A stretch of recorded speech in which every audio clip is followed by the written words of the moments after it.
அனைவருக்கும் அன்பான வணக்கங்கள். இது மகாபெரியவா ஆன்மீகம் யூடியூப் சேனல். 23/1/2026 தை மாதத்தின் 9ஆம் நாள் தை வெள்ளிக்கிழமையில் வசந்த பஞ்சமி.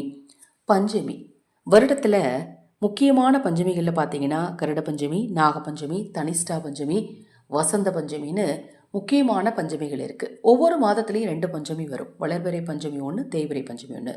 இந்த பஞ்சமி நாட்களில் தவறாமல் அன்னை வராகியை வழிபட்டீங்க அப்படின்னா உங்கள் வாழ்க்கையில் கஷ்டம் அப்படிங்கிறது நிச்சயமாக இருக்காது.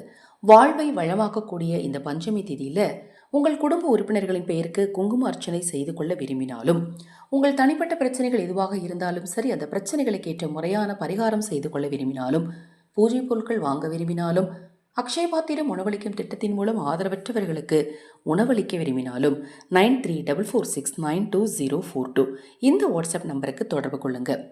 நாளைய தினத்தில் நீங்கள் உங்கள் வீட்டுக்கு பக்கத்தில் அன்னை வராகி கோவில் இருந்தது அப்படின்னா வராகிக்கு எலுமிச்சை மாலை அல்லது மஞ்சள் மாலை சாற்றி வழிபாடு செய்யுங்க. திருமணத்தடை நீங்கும். அதே போல் நாளைய தினத்தில் மஞ்சள் நிற வஸ்திரத்தை நீங்கள் தானமாக கொடுத்தீங்க அப்படின்னா தீராத கடன் நிச்சயமாக தீரும். உங்கள் வீட்டில் அன்னை வராகியோட திருவுருவ சிலை இருந்தது அப்படின்னா அந்த சிலைக்கு பஞ்சாமிரத அபிஷேகம், தேன் அபிஷேகம் செஞ்சீங்கன்னா தொழிலில் நல்ல முன்னேற்றம் உண்டாகும். இப்போ நான் சொல்லக்கூடிய இந்த பரிகாரத்தை ராகு கால நேரம், யமகண்ட நேரத்தை தவிர்த்துட்டு மற்ற எந்த நேரத்தில் நீங்கள் வழிபாடு செஞ்சாலும் அந்த நேரத்தில் இதையும் சேர்த்து செய்யுங்க.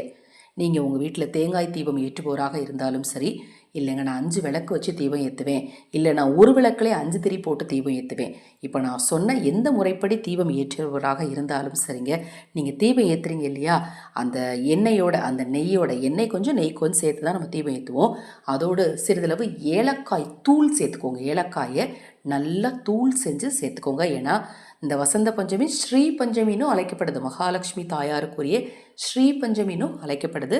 அதனால் தீபத்தை ஏலக்காய் தூள் சேர்த்து ஏற்றும் போது உங்களுக்கு தங்கம் சேரதற்கான யோகம் உண்டாகும்.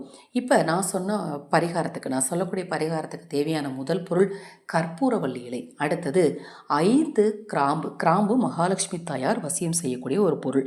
அதற்கடுத்தது எதிர்மறை சக்திகளை போக்கி நேர்மறை சக்தியை வீட்டில் பெருக்கக்கூடிய ஒரு முக்கியமான பொருளான வெண்கடுகு. இப்போ ஒரு பழைய அகல் விளக்கு எடுத்துக்கோங்க. அதில் முதல்ல நீங்கள் என்ன செய்யணும் அப்படின்னா அந்த கற்பூரவள்ளி இலையை வைக்கணும். அதுக்கு மேலே 5 கிராம்பு வைக்கணும். அது மேலே ஒரு துண்டு பச்சை கற்பூரத்தை வைக்கணும்.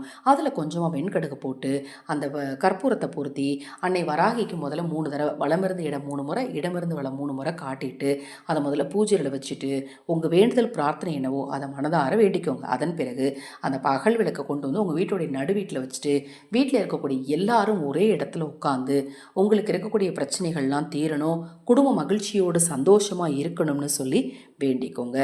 இந்த தினத்தில் நீங்கள் அன்னை வராகியும் குலதெய்வத்தையும் இஷ்ட தெய்வத்தையும் அன்னை மகாலட்சுமியும் வேண்டுனீங்க அப்படின்னா தீராத கடன் பிரச்சனை கூட நிச்சயமாக தீருங்க. இப்போ நான் சொன்ன பதிவில் உங்களுக்கு ஏதாவது சந்தேகம் இருந்தால் வாட்ஸ்அப்பில் கேளுங்க.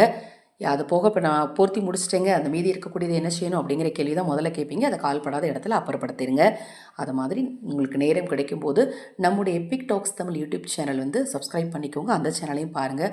அதில் கணவர் துரோகம் செய்தால் அதை பற்றி ஒரு தலைப்பில் இன்று ஒரு பதிவு செய்திருக்கிறேன். தவறாமல் கேளுங்க, நிச்சயமாக உங்களுக்கு பயனுள்ளதாக இருக்கும். ஹரஹர சங்கர ஜெய் ஜெய்சங்கர மகாபெரிவா திருவடிப்பாதம் சரணம் சரணம். இந்த பதிவை கேட்டுக்கொண்டிருக்கும் உங்களது அனைவரது வாழ்விலும் மகாபெரிவா அருளால் நல்லதே நடக்கட்டும்.